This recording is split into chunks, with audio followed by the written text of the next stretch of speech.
we're also introduced to the JSA, which contains the members Hawkman, Cyclone, Dr. Fate and Adam Smasher. Now the latter actually has a phone call with the original Adam Smasher, aka Al Rothstein. He's played by the Fonz, aka Henry Winkler, who gets an A for effort. Now the new blood can actually alter his molecules to change his size and strength.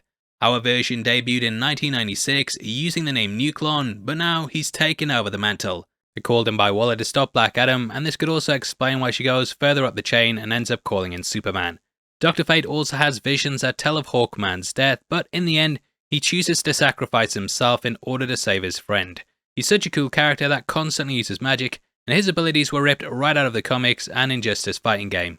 He's one of the oldest comic book characters of all time, and Fate was introduced all the way back in 1940 in the book More Fun Comics 55. Kent Nelson worked as an archaeologist, and during an expedition, he discovered the Tomb of Naboo, which instilled in him incredible abilities. As we see in the film, he and his helmet have a special bond, James Bond, and he's considered a sorcerer that's a very strange doctor who can fly, teleport, travel through dimensions, turn invisible, and so on and so forth. Similar to Dr. Fate, Hawkman was also introduced in the 1940s during Flash Comics issue 1. There's been several origin stories for the character, and like Fate, he's been retconned many times over the decades.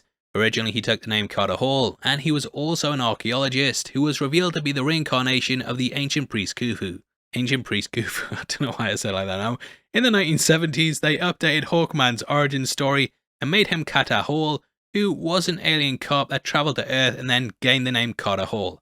Hawkgirl sadly doesn't appear in the movie, but hopefully going forward we can get an appearance by her. The last character that's part of the JSA is Cyclone, who is the newest member in terms of comic continuity. She showed up in 2007 and came forward as Red Tornado's granddaughter.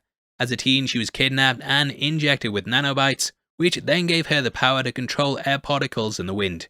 There's also Adriana and her son, who somewhat act as a mirror of the wife and child that Adam lost thousands of years ago. You also get a cameo from Harcourt, who you'll likely know from the Suicide Squad and Peacemaker. This all ties in with the Task Force X base that Adam ends up going to after depowering himself. Either way, they end up all working together to take down Sabak, which leads to Adam ripping him apart.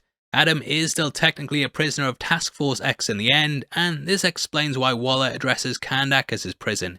He refuses to stay in hers in the movie because he once more gains his abilities in order to defeat Sabak. That closes off the movie and the main points in it, and I hope you enjoy the extra bits of info and my thoughts on where I think things will be going.